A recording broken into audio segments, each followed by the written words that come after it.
दोस्तों नमस्कार। Physics Hindi YouTube channel में आपका स्वागत है। आज से हम कक्षा 12वीं में सभी सब्जेक्टों की पढ़ाई चालू करेंगे। फिजिक्स हिंदी यूट्यूब चैनल पर आपको मैथ्स के साथ साथ फिजिक्स, केमिस्ट्री, अंग्रेजी एवं हिंदी के सभी वीडियो आपको उपलब्ध होंगे। आज गणित में हम कक्षा 12वीं का अध्याय 1 संबंध एवं फलन को लेकर आए हैं।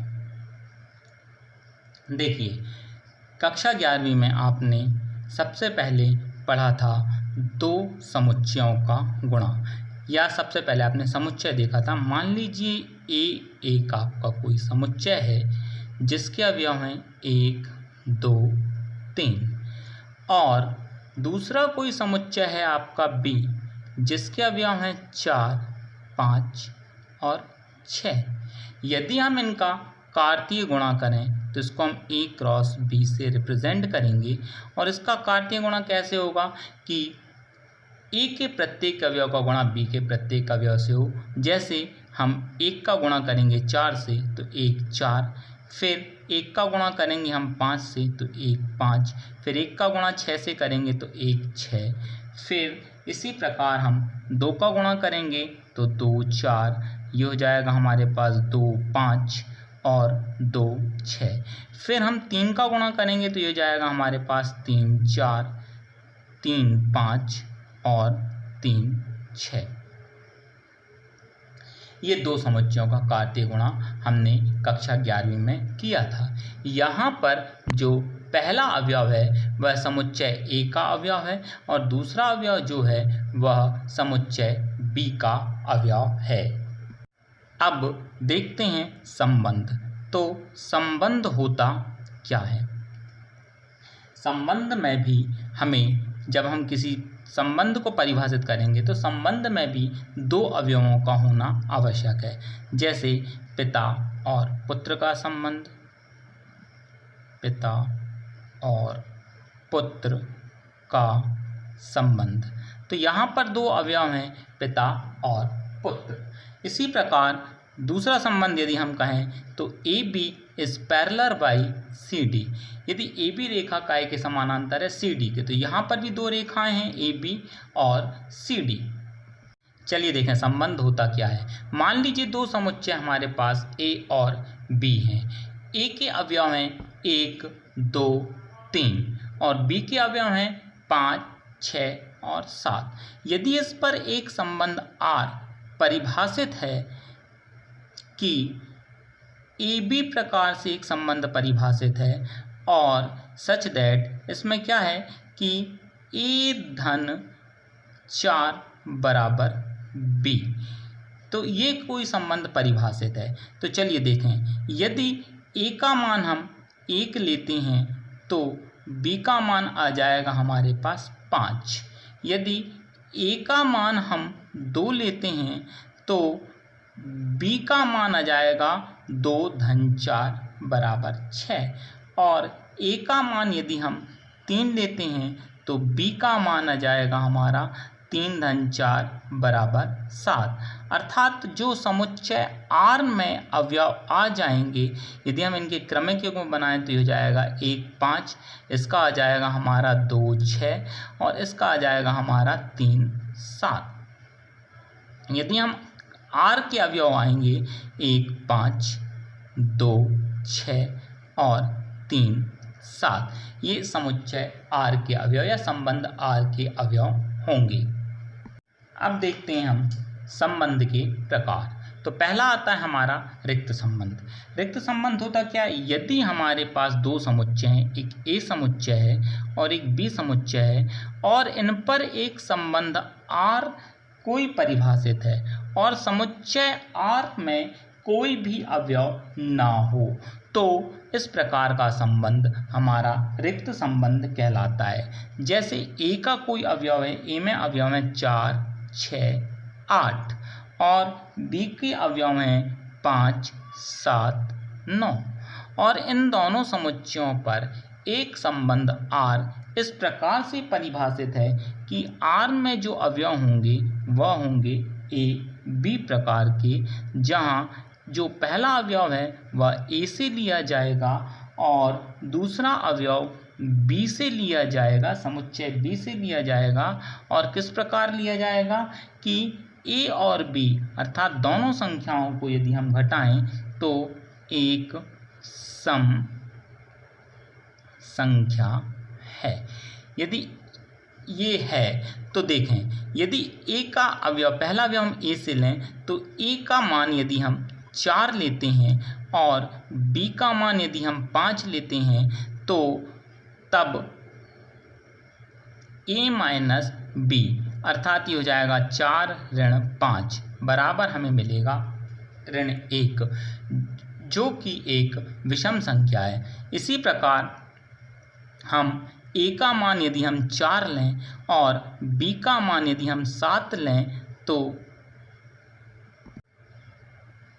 A माइनस B बराबर आएगा 4 ऋण 7 बराबर आ जाएगा हमारा ऋण 3, जो कि एक विषम संख्या है, जबकि हमारा संबंध है A माइनस B एक सम संख्या है। तो इस प्रकार R में जो भी अवयव आएंगे वह एक भी अवयव नहीं आएगा, अर्थात R संबंध R में जो भी अवयव वह फाई होगा, अतः R रिक्त संबंध कहलाएगा।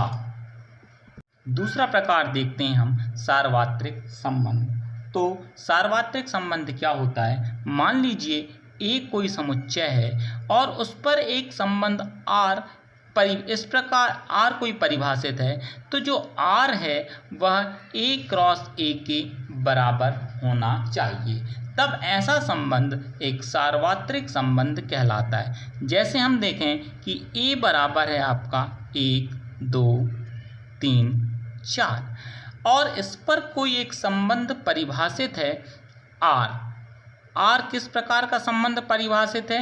A B प्रकार का संबंध परिभाषित है, जहाँ A B काय से लिए गए A से लिए गए हैं तथा A माइनस B एक क्या है आपका पूर्णांक है।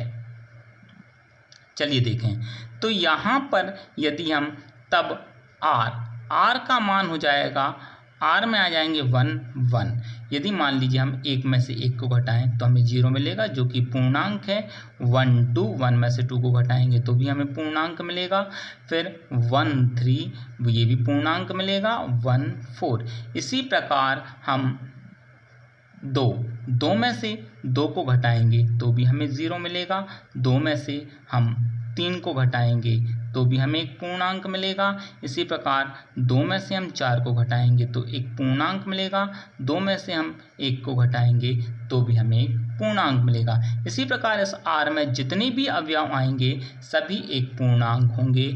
और यदि हम A और A का हम कार्तीय गुणनफल करें तो वह हमें R के बराबर प्राप्त होगा।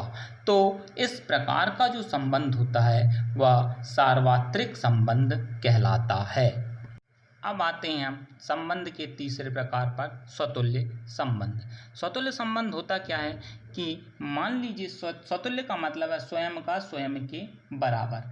मान लीजिए कि कोई समुच्चय है A के अवयव हैं, मान लीजिए 1 2 3 4 और मान लीजिए इस पर एक संबंध R इस प्रकार परिभाषित है कि R में जो भी अवयव हैं वह जो अवयव हैं वह हैं A और B। A और B सच दैट A और B जहाँ पर A और B लिए गए हैं A से तथा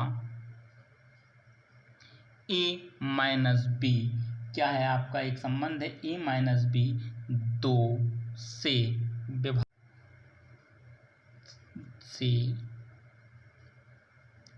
विभाजित है, तब देखिए ये संबंध स्वतुल्य है या नहीं।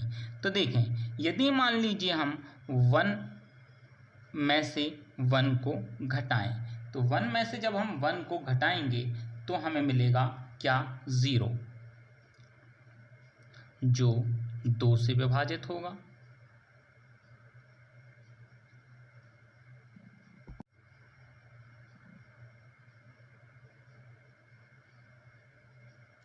इसी प्रकार 2 में से हम 2 को घटाएं, जो मिलेगा हमें 0, तो यह भी 2 से विभाजित है। अतः R में जो अवयव आ जाएंगे वह आ जाएंगे 1 1, 2 2, 3 3 और 4 4 4 4। ये जो R में अवयव आएंगे, अतः इस प्रकार का जो संबंध होता है वह स्वतुल्य संबंध कहलाता है। संबंध का अगला प्रकार है सम्मिश्र संबंध। तो सम्मिश्र संबंध होता क्या है? देखिए, मान के चलें कि यदि कोई समुच्चय है आपका ए पर एक संबंध R इस प्रकार परिभाषित है कि यदि x y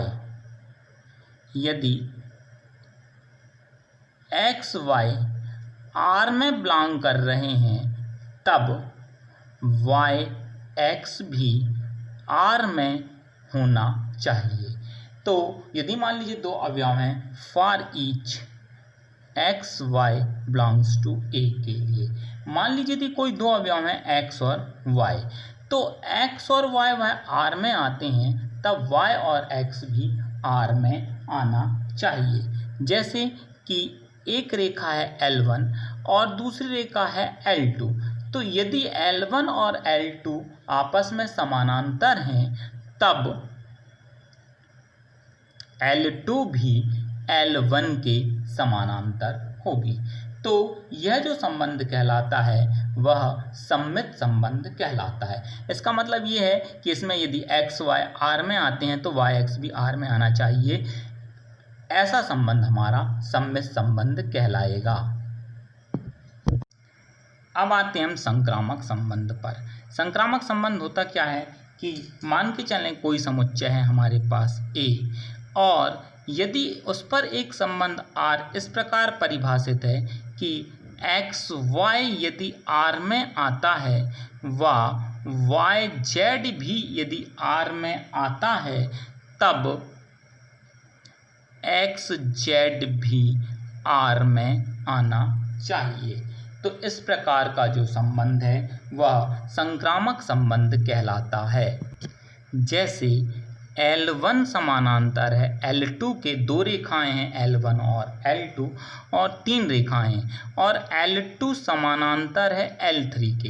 यदि L1 रेखा L2 के समानांतर है, L2 रेखा L3 के समानांतर है, तब L1 L3 के भी समानांतर होगी। तब ऐसा संबंध हमारा संक्रामक संबंध कहलाता है। और यदि कोई संबंध स्वतुल्य हो,